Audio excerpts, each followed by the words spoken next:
Hello, I'm Terrence McNally. Welcome to Free Forum, a world that just might work, and I'm going to be speaking today with Rob Johnson. He's president of the Institute for New Economic Thinking and host of the podcast Economics and Beyond. And you can learn more at, this is all one word, INET, I-N-E-T, that's Institute for New Economic Thinking, ineteconomics.org, ineteconomics.org. On Freeform, we explore the lives, the work, the ideas of individuals that I suspect have pieces of the puzzle of a world that just might work. We look at politics, economics, science, environment, health, business, and more, but all because I believe we can do better, and I want to find out how. The show airs as specials on KPFK 90.7 FM in Los Angeles and streams weekly on the Progressive Voices Network on TuneIn. And podcasts are available anytime, anywhere on Apple Podcasts, Google Play, most major podcast sites, and at my site, terrencemcnally.net, TerrenceMcNally, Terrence McNally, one word, .net. The last time that Rob Johnson and I spoke for this show was November 5th, 2020, 2 days after the polls had closed, but before the presidential election had been called. And when I anticipated that the presidential election might not be resolved by the time we were set to have this conversation back then, I emailed Rob, offering the possibility we postpone till we knew who'd won. And he very directly declined, pointing out that our challenges as a nation both precede and go beyond the election of Donald Trump or Joe Biden. And I say that to really begin. I'm going to read you now some of what I wrote right on election night in 2020, prior to that conversation, and a year prior to this one, so that we can just sort of set a context of what we were expecting, what we were hoping, what we were fearing, that sort of thing, so we can do a little bit of a how are we doing.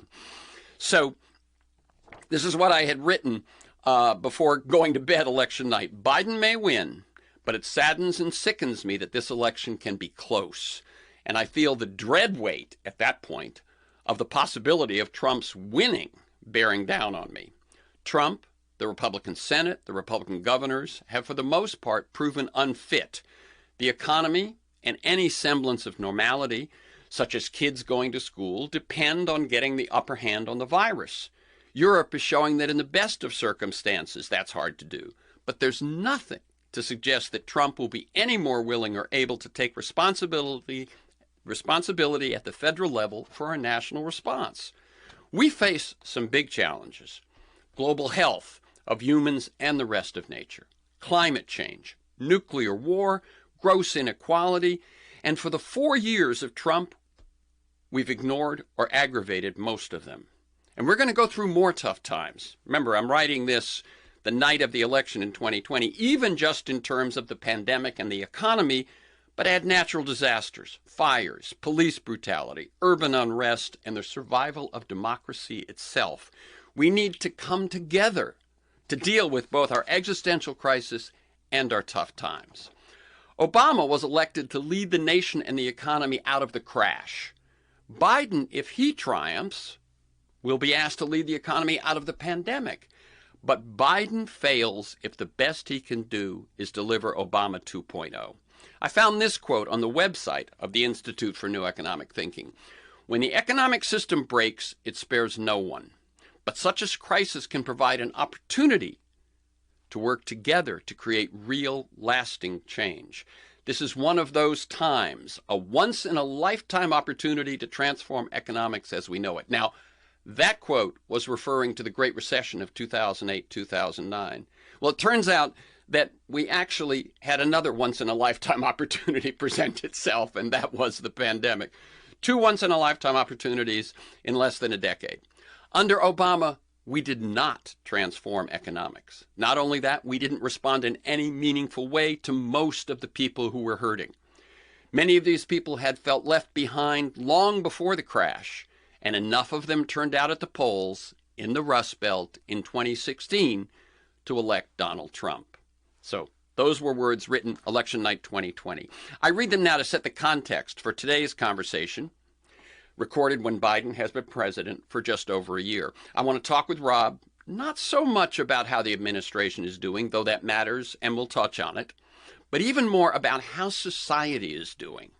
How much better or worse are we at dealing with the crises we face? What have we learned, even in the last year, about what it's going to take to turn things around?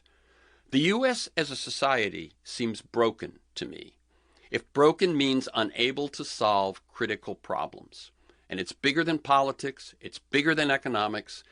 And some of what I want to talk about with Rob is how deep is it? How broad is it? How did it get broken? And what will it take to fix it? Rob Johnson has been a player among the elites, but he's also a plain-spoken, passionate critic of an economic, financial, and political system that leaves too many behind. He previously served as chief economist of the U.S. Senate Banking Committee, was an executive producer of the Oscar-winning documentary Taxi to the Dark Side, was a management director at Soros Fund Management, and is now the president of the Institute for New Economic Thinking and host of the podcast Economics and Beyond. Welcome, Rob Johnson, again to Freeform, a world that just might work. Well, Terence, it's a pleasure to be here with you, and I was delighted to look through your crystal ball from November of 2020 and see how much foresight you brought to the table. I'm looking forward to more of it today. Yeah.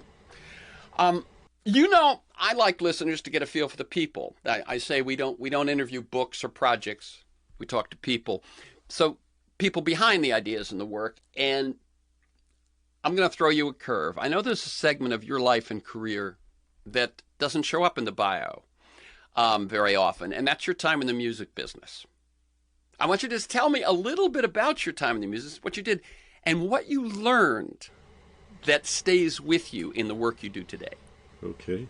Well, that's a fascinating challenge. I'll start with, in growing up in Detroit, I have a father, his name was Arthur Johnson, who was a jazz pianist and a physician. He had various patients, famous Motown artists and so forth. He was very involved in the jazz scene.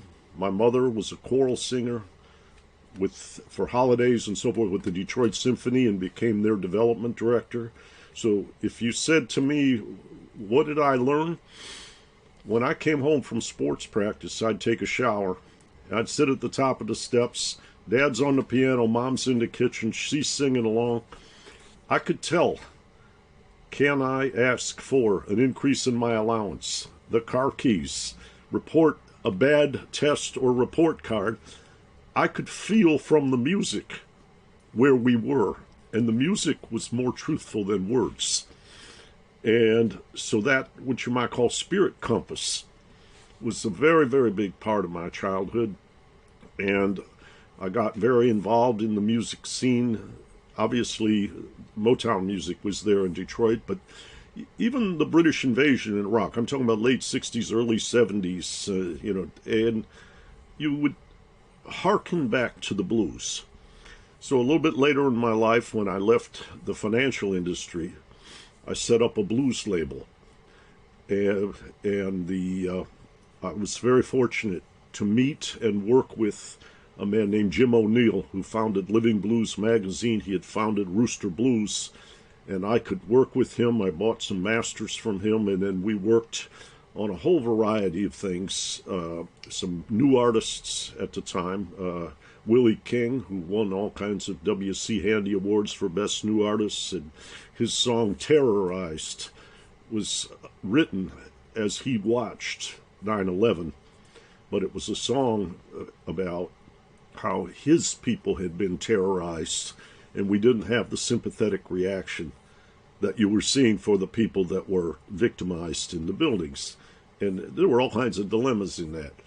I worked with a genius artist who was a very controversial creature, Ike Turner, in his comeback. And he made a record which we called Here and Now, and then he made a subsequent record, Some of the Masters Came From Us, where he won a Grammy just in 2007 for Best Traditional Blues Record. It was on another label because I had closed my label by the time, but what I learned about that was redemption. This is a guy, I'm not apologizing for what he did or denying anything, but I watched him take the gifts that God gave him, what he could impart, put himself together, and get back out there. So he went through some tough times, and for some reason, God willing, he won a Grammy in the last year of his life. So that I've been involved with a wonderful project in 2018, the film Amazing Grace. Aretha Franklin made it in 1972, but came back to life, reconnected with Detroit. Saw her just before, a few months before she passed away, when she thought her cancer was in remission. And what I can say to you to summarize all of this is, my father was an atheist. My mother was a devout Scottish Presbyterian. I don't know where I sit on the Father and the Son, but when it comes to the Holy Ghost, you got Jimi Hendrix's guitar, you got Aretha's voice, you got Bob Dylan's lyrics, you got Marvin Gaye's Social Conscious, you got John Coltrane's horn. There are more. But I think there is a Holy Ghost. I think there is a spiritual dimension that rides right along with this guy who got trained as an economist and worked in what you might call the mechanics of government and finance. And so it changed my lens in ways that are very powerful.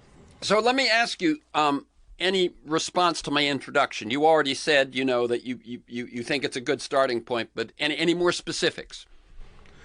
I think what you perceived was that an election, there might be a lesser of two evils, but there was a systemic structure that was largely broken, and there are enormous challenges on the horizon, albeit the pandemic was emerging then, but it's been more persistent than either you or I might have expected. Climate change has reared its head, and what I would say is that it reared its head long before. My friend David Fenton and all kinds of other people, Naomi Klein, others have been telling us. But what happened was, with the turmoil, and I'll add January 6th to that, though that's not in your night, but with the turmoil in the politics, with the disservice to large portions of the country during globalization, automation, machine learning, and so forth, the stresses were accumulating. And once you become afraid, you become more sensitive to that which makes you more afraid. So the awareness of climate change is heightened. The prescient ones that I mentioned were already there. The merchants of doubt were working the media channels for the fossil fuel industry. But everybody now, I think, is on deck and alert. The pandemic, in some ways, was an unmasking of all the structural flaws that we see. And as I said, and we said, that it does create an opportunity, and the question is, who attempts to take advantage of that opportunity, and are we able to reach deeper than usual because of the break to, as we reimagine how we come out of this, do we make enough of a difference to make a difference? Yeah. Let me take us back a little bit. Yeah. What I perceive is that there was a time when people on the left believed in government. I'll talk about the New Deal, FDR era through Lyndon Johnson. So faith in the Kennedy administration early on. And there were people who disagreed with that, were largely in the Republican Party, and they believed in the market. So you had what you might call a romantic faith in government on the left and a romantic faith in markets on the right.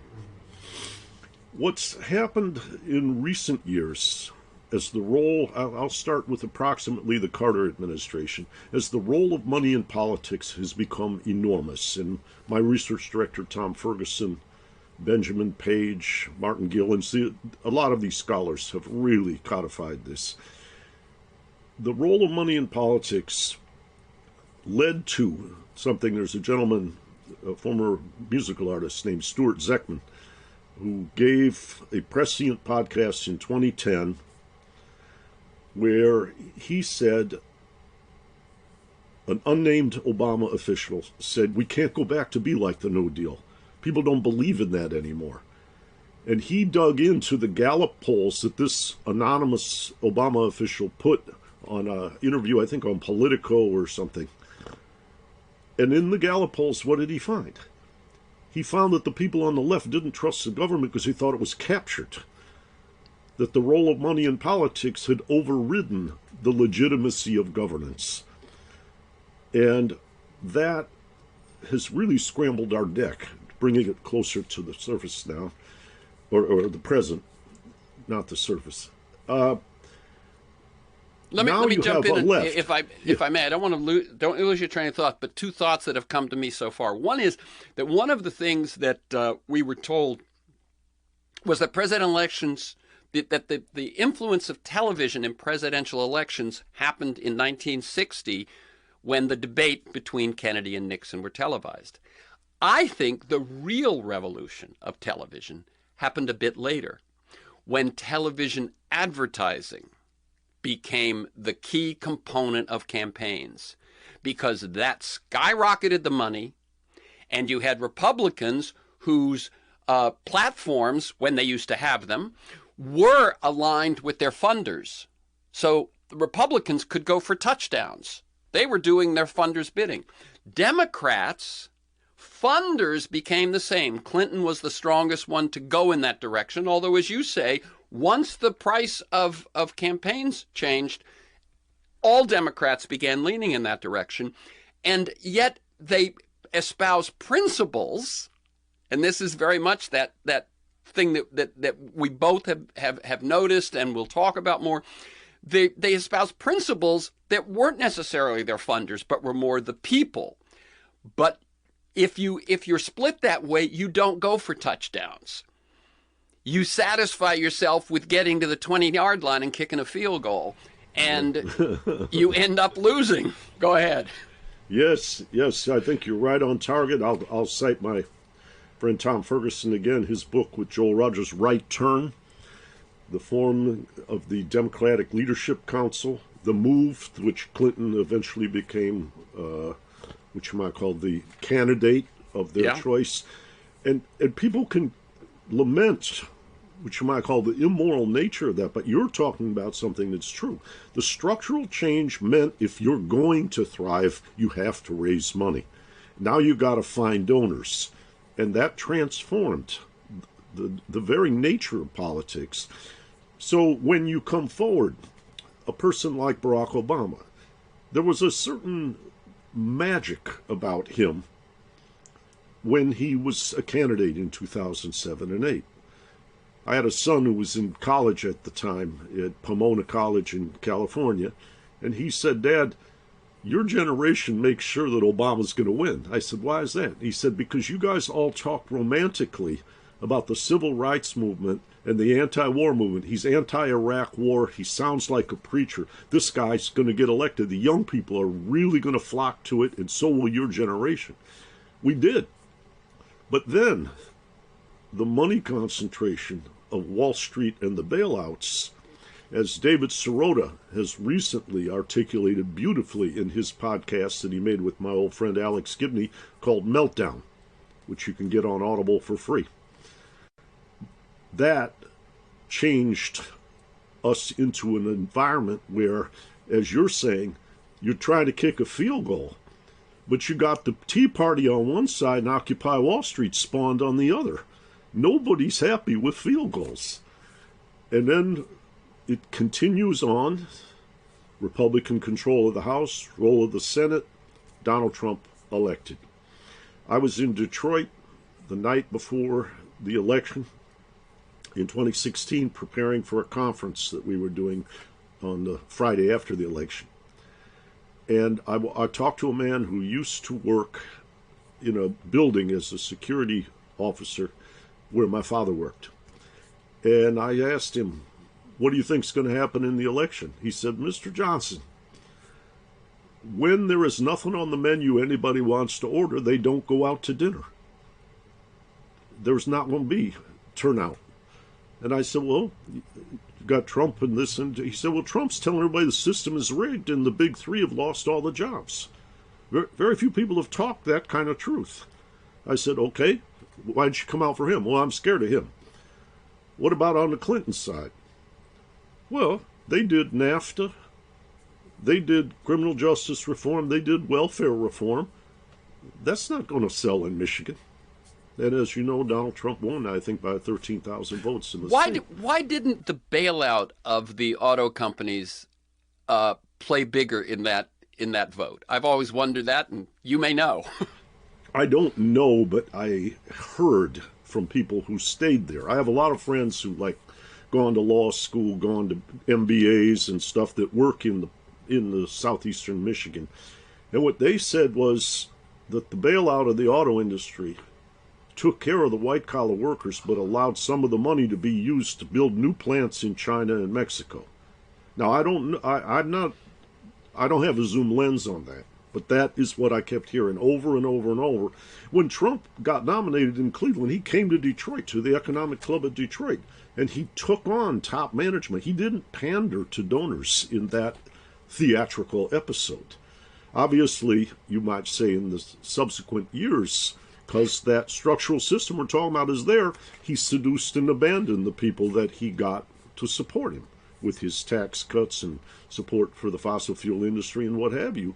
And how would I say, it felt to a lot of people like Obama had gone to Wall Street and Trump had gone to plutocracy. Both engendered a hope, neither delivered on the hope. Right. Well, yeah, the way I had thought about it last night was Obama didn't try, and Trump did bait and switch. Right. Oh, that's right. Now, but then, and if we can, let's deal just a little bit with the Biden administration, because my third thing is the Biden platform did seem to speak to some of the pain of both, not just people of color, but also white working class, the working class and the middle class. If you could snap your fingers and the Biden platform were enacted, they would benefit. However, from my perspective, and then I'll toss it to you, the precariousness of the Senate majority, if you will, 50-50 with the vice president, is a result of the past 2 decades, of everything we've been talking about, of the Democrats not delivering for those people. So now when you come 20 years later and you say, now I'm going to deliver for you, you haven't got the backing that allows you to do it. And now that feeling that government is rigged and incompetent or insufficient is now reinforced. And I feel that's the moment we're kind of in now. Your thoughts on where we stand a year after where we started?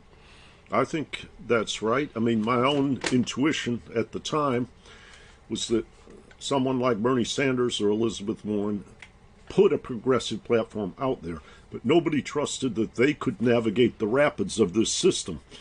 Biden gave the feel of an awareness and caring, particularly for what you might call white middle class, what they used to call Reagan Democrats.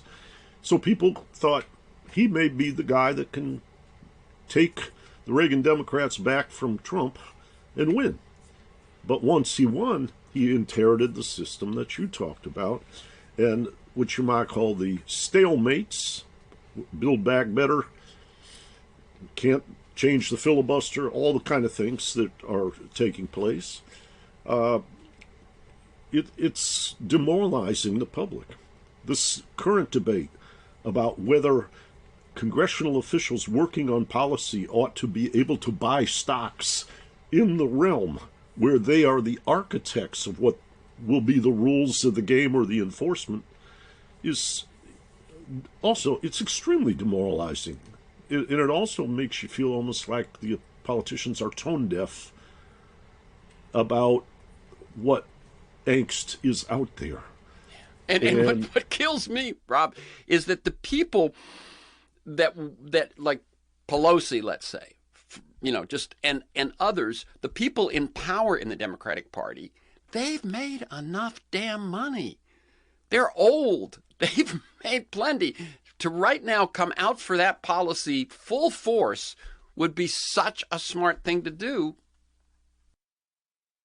No, it's a restoration of ethical balance.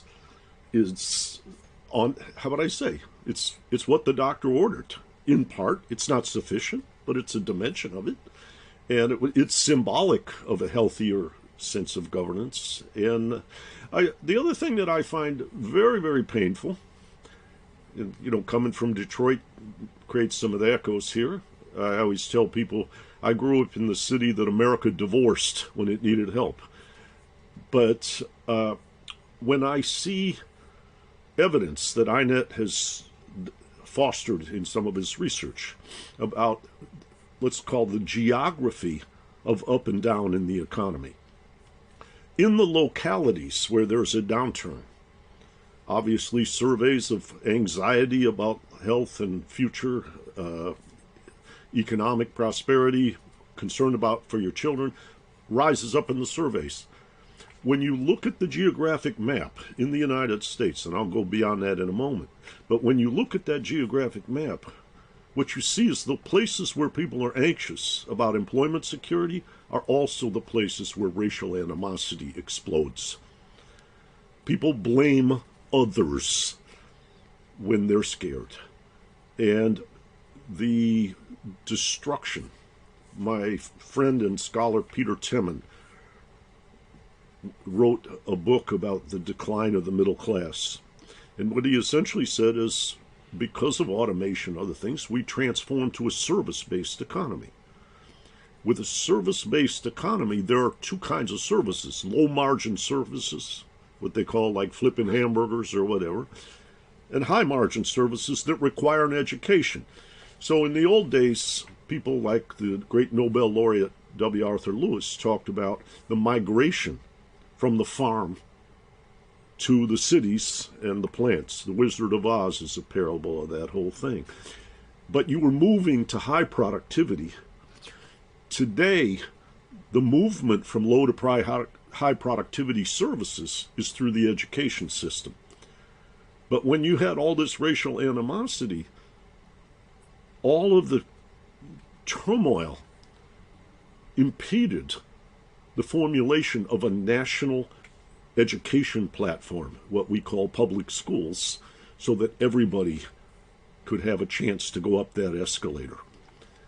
And this was very interesting to Dr. Peter Temin, because as he said in some panels and wrote that what INET was working on, he said this is really a problem, because about 70% of the population is going to be in these low-margin services, and these white people are destroying their own ladder because they're distracted in a way that you and I have talked about. Nancy Fraser, in a wonderful illuminating pamphlet, talked about the substitution of identity politics for focus on economic structure, of which the education system is a part. Yeah, let's jump to Nancy Fraser. There's no telling what we'll end up missing and what we'll end up covering in this hour. But you recommended Nancy Fraser's. You call it a pamphlet because it's a 63-page book. It's called "The Old is Dying and the New Cannot Be Born," and I, in turn, recommend it to listeners and viewers because I feel she clarifies and names some aspects of our political and economic situation, which I'd been talking about sort of in rougher terms. And she very specifically coins the term progressive neoliberalism. And that's what came with Clinton and Blair in the UK and so on, and Gore and the Democratic Leadership Council. And what you did was, going back to what we said before, your funders are now Wall Street and big corporations and wealthy individuals. And Silicon Valley. And Silicon Valley, exactly, Hollywood. Oh, well, at Hollywood, yeah, exactly. And yet you speak, as you said, identity politics. Women, gender issues and race and so on, but it means that you can make progress socially, you can make progress culturally, but you won't really change the money issues. And at the same time, you're not changing the money issues for the white lower working in lower middle class, and they see that you are making gains for the other. And that goes back to Arlie Hochschild's Strangers in Their Own Land, in which she has that wonderful image of the deep story that she discovered in southern Louisiana, which is that I'm in line for the American dream. I'm not getting anywhere, and you, Obama, Democrats, etc., are helping other people break in front of me. And so it's such a, well, on the one hand, I look at it, you look at it, and we say this is such a losing strategy, and yet it completely took over the Democratic leadership for 2 decades. Yeah. There's also a book that I thought illuminated this very well. Sarah Kendzior book, I think it was called The View from Flyover America, where the coastal regions were prospering and the Midwest, the core, the Mid-South were migrating towards Donald Trump out of despair. Yeah. Yeah. And I suppose you take it one step further and you go to, the folks who wrote about the deaths of despair, the ones who didn't just vote for Trump, but died of obesity and opioid addiction and alcoholism from the same disappointment, desperation, and just a feeling that you no longer matter, you no longer belong. And the media has been no help at all in this. No, but let's talk Angus just a little. Deaton, some Angus Deaton, Ann Case. That's right. A woman named Shannon Monott, who was at Syracuse for a time. And they, by the way, I said I'd take this a little bit internationally. When I look at these geographic studies of despair, where economies suffer largely because of machine learning, automation, globalization, or austere state and local budgets, you see things happen like Brexit in the UK, Marie Le Pen in France, the AfD party in Germany, or a comparison of how Donald Trump did against Hillary Clinton versus the last time that two challengers were running against each other, and that was when George W. Bush was running against Al Gore. And the places where Trump's delta was biggest were the same places that were suffering from the diseases of despair. And the analog in the other countries fits like a glove too. And the thing is, despair can lead to suicide. It can lead to self-destruction. But if you think that the only time you get to express your despair is in an election, it leads to anger, right? You don't take it out on yourself on that one election day that comes up every 2 to 4 years. You take it out and you vote for Trump. When Nancy Fraser analyzes, she says what we've been saddled with on the Democratic side is progressive neoliberalism. And neoliberalism, I'll let you give us a quick definition, and then let me return to what I'm saying. So you're the economist among us. Well, I guess when people talk about neoliberalism, it's joining the market romance. It's not like we're looking at the ends that people experience. We're looking at the means, which is the use of the market, the illusions that it creates freedom, where those in poverty are not entirely responsible. There's a notion they call economic justice. Economic justice says in the literature, you have a certain level of productivity for which you are responsible to cultivate through education, disciplines, good nutrition, what are all the elements of it. And you get paid what economists call your marginal product. And that's economic justice. If you get paid more than your marginal product, that's called a subsidy. If you get paid less than your marginal product, it's called exploitation. Now, there's a problem. Your marginal product is grown in the context of social institutions for which we are all collectively responsible. And so it's not as if you can blame the victim when certain regions of the country get devastated, while the wealthiest winners, who used to be accused of tax evasion, have lobbied and now keep their money offshore, and we call it tax avoidance, and then we say we can't afford it in the United States.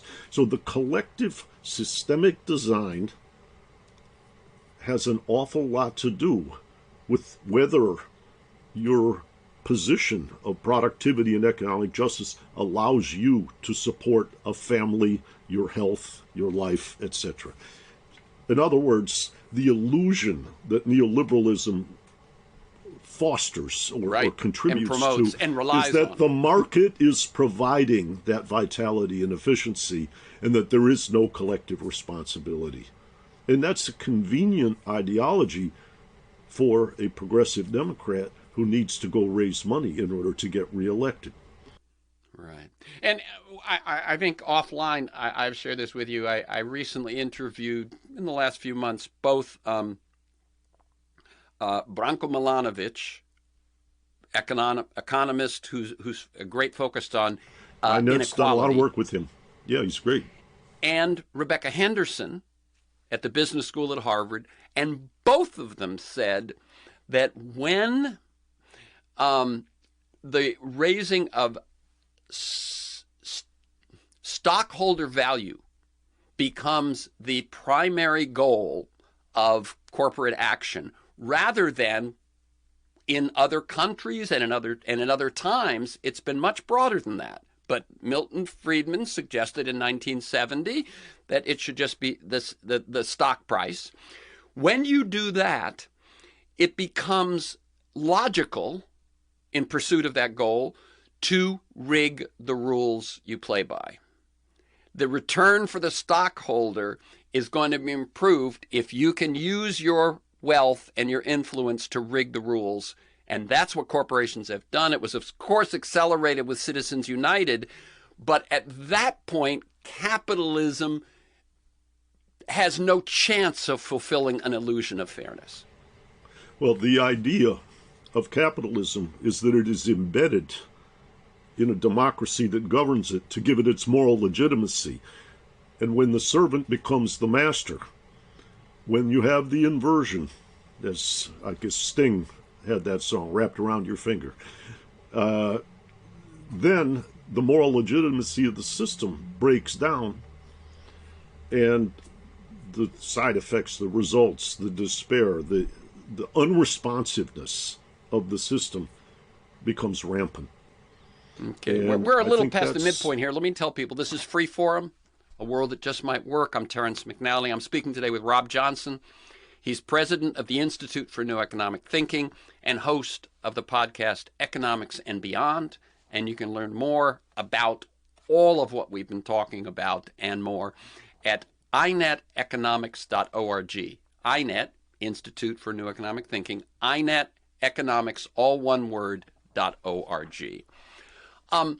I was going to say, what Nancy Fraser says is there's progressive neoliberalism, which we've kind of, you pander, or not pander, you may even deliver on social and cultural aspects to, as we said, people, on gender issues, on Latino, Black, women, and so on, all of that stuff.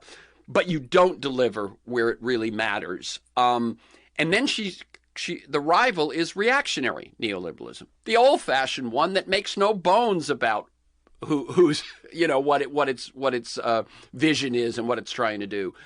And she says that what can deliver us from this current situation we're in, and she says she doesn't think that reactionary neoliberalism could ever bring along the folks that the Democrats are serving with their identity politics, but that if you had a transformed and revitalized progressive set of policies, you might be able to bring people who were the Trump voters, the Reagan Democrats, over. Can you talk just a little bit about that?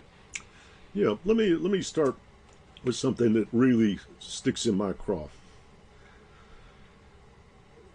400 years in slavery in the United States is the absolute contradiction of our founding principles that's most vivid. And repairing that, whether you call it reparations or what, is necessary to our rebalancing. But we are in an era where, while that mission is essential, when I look at our prison industrial system and all that, it's a nightmare. When I look at my friend Peter Temin has a book coming out shortly, INET series, Cambridge University Press, called Never Together, about all of the pushback to refute racial progress that's taken place since the Reconstruction after the Civil War. And it's really a haunting manuscript to read. But what I want to bring this to is all of that is part of justice. But when everybody else's ship is sinking too, they're not going to say you can take care of them while I drown. You've got to do something much more broad-based, which includes that necessary condition. And what I don't like on what I'll call the hard right is how they demonize people who've suffered because they're not being carried by the agenda that relates to the necessary reparation of 400 years of crime. As a friend of mine, former NBA basketball player Isaiah Thomas, said, we shouldn't be talking about human rights, we should be talking about birthrights that all humans have, regardless of their ethnic or racial background. And my sense is that we are in this place where the pain and the fear is so large that we're splitting further rather than healing. And the danger that I see now, with the U.S. at the center of a world system, with China growing up in terms of its prosperity and its power and its military, when I see all of these tensions related to environment and everything else, the danger of fear leading to an authoritarian alternative rather than the healing and an inclusive democratic alternative is upon us. And I think, as you and I have focused on in the earlier parts of this conversation, the role of money in politics, the role in money in who gets appointed to the courts, and whether you're dealing with Argentine sovereign debt in New York courts by judges who were appointed because hedge fund managers wanted them, or whether you're talking about anything related to voter representation, what's okay about gerrymandering or not.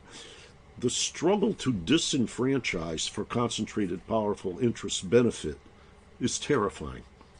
And people can see the struggle going on in plain sight. So I do think that the fear, and we got a taste of it from Donald Trump, the fear, when that man runs around the country and says the system is rigged. If you look at the ads, you can find them on YouTube, of his last message that was played during that Cubs versus Cleveland World Series, when the Cubs finally won the World Series. And the next day, which was right before Election Day, it was a Sunday and a Monday. And he is saying, and the American people are the only ones that can rise up to defeat this rigged system, as he's showing pictures of the Chinese with Hillary Clinton, of people like George Soros, people like Goldman Sachs executives. And he is painting a picture of him being their warrior. And then, as you said, when he got acclimated to the system, he seduced and abandoned the people he inspired.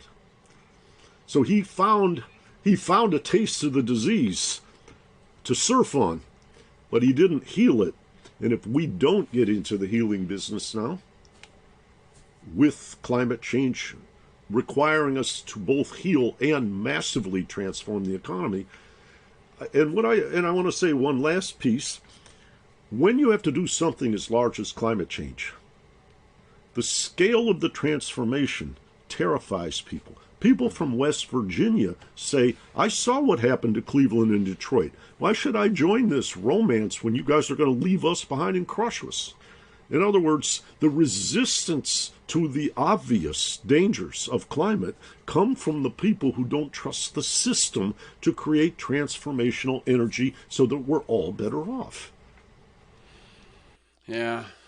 A couple of reflections from what you said. One was that, well, it all comes down to the same sort of thing, really, is that I've often felt that we now, as I said in the intro, face crises that range from the really critical to the existential. And you know, I enumerate them previously in these conversations: climate change, pandemic and future pandemics, economic injustice, racial injustice, and the nuclear weapons. The bigger and the fragility of democracy itself. The bigger the crisis, the more we need to come together. And yet, the crises are feeding tribalism, fear, all of that sort of thing, and this tension between how people are responding to what they feel and what's needed to actually respond as a nation or as a global society to what we face are pulling apart. I wanted to say just one other thing that I'd realized as you were speaking, and then let's talk about what might help, what might begin to move us in the right direction. And one was that as difficult as the civil rights advances of the 1960s were, and we know the pictures we saw, we know the mistreatment, we know the divides in society that were taking place, the country was doing pretty well. The middle class was living a good life. You felt your kids were going to have a better life than you did. Your kids were going to have more education than you did. And so the fact that we could handle a huge problem like that in as much as we did partly rested in the fact that the need to scapegoat the African American was less felt by less people.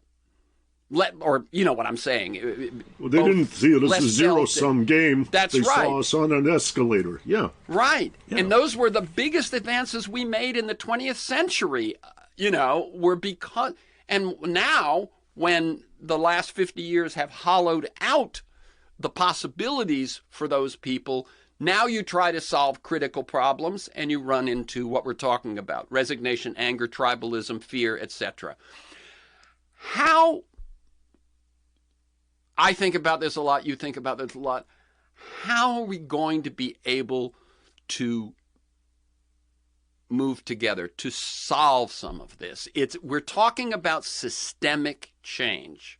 Political, economic, social and cultural, yes, but political and economic, it seems to me, hand in glove, are working against our best fortunes rather than for them at this point. Yeah, I think there are lots of dimensions to this. One, which you're a wonderful counterweight to, is what kind of information do people get about the possibilities and the dangers?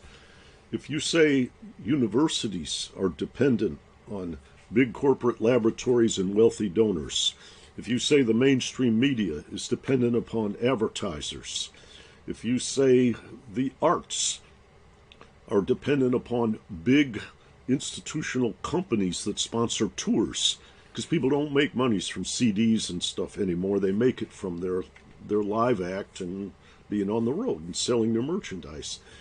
When you have this unbridled, non-disclosed thing called a super PAC that the courts have legitimated, and the legislature, as you described earlier, because of TV advertising and so forth, has to go forward. I remember when I started on Capitol Hill working with Pete Domenici in the Republican Senate Budget Committee.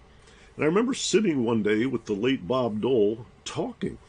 And I talked about whether there should be campaign contributions on the public budget for anybody running for president or Senate, and whether or not the people who have licenses for television, cable television, radio, ought to have public service space allocated.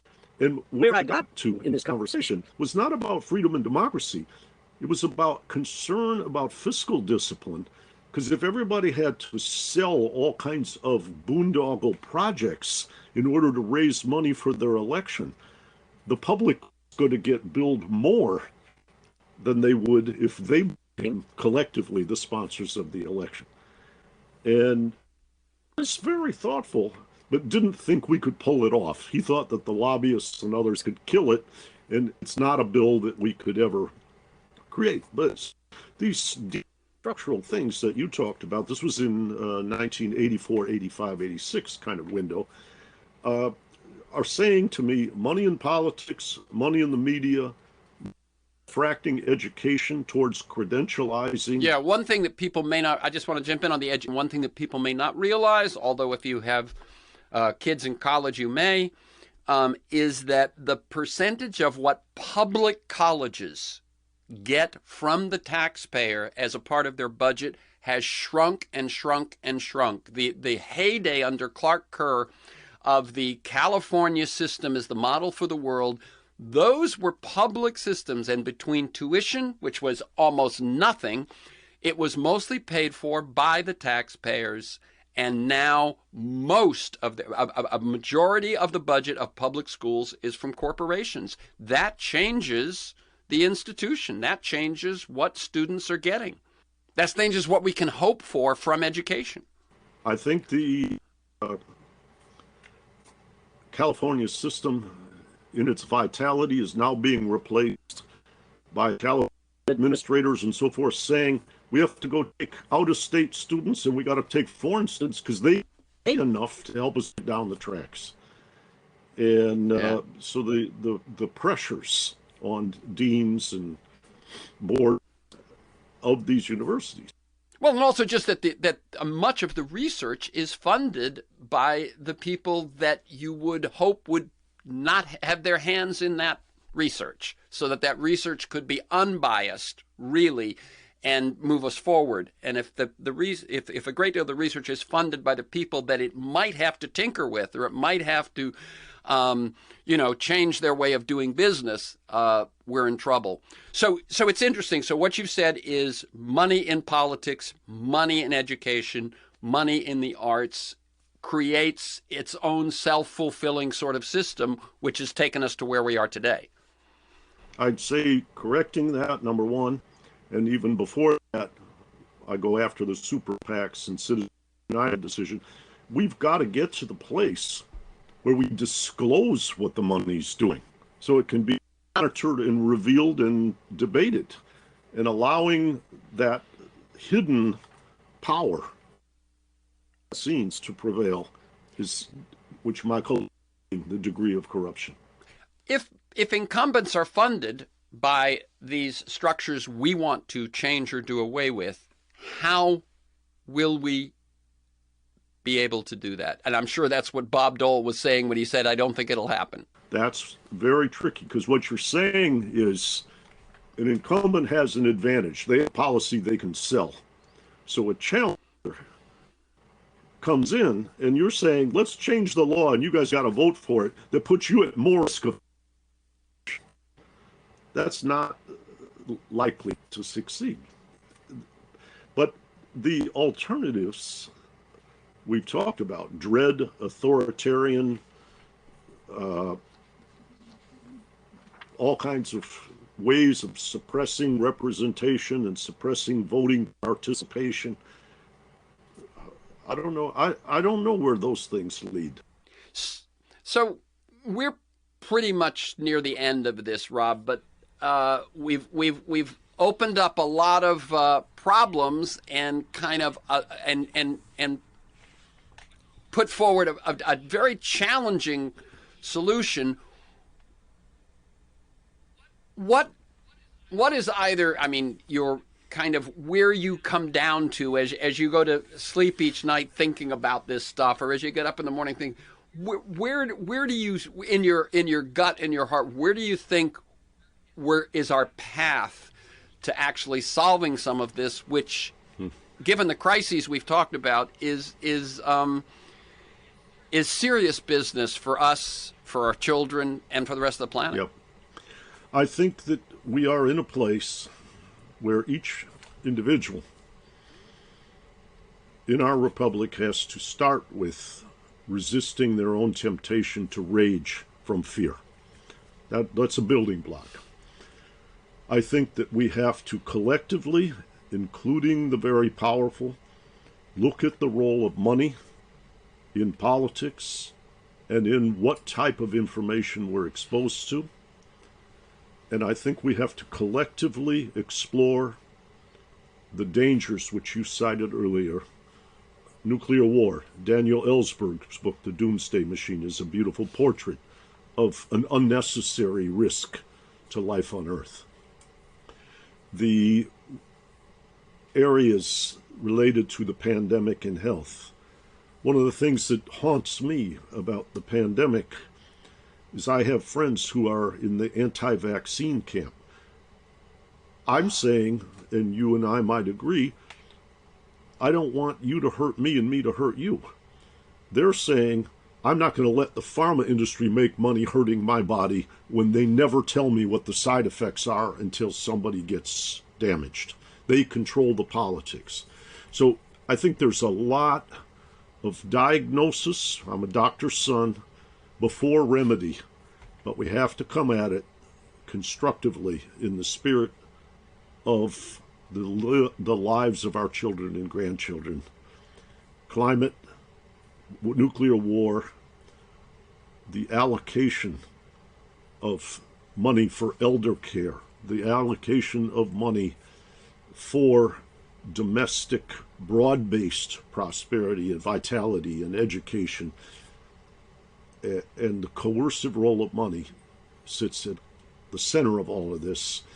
What I often say in my own podcast is we suffer from the commodification of social design, enforcement, and implementation.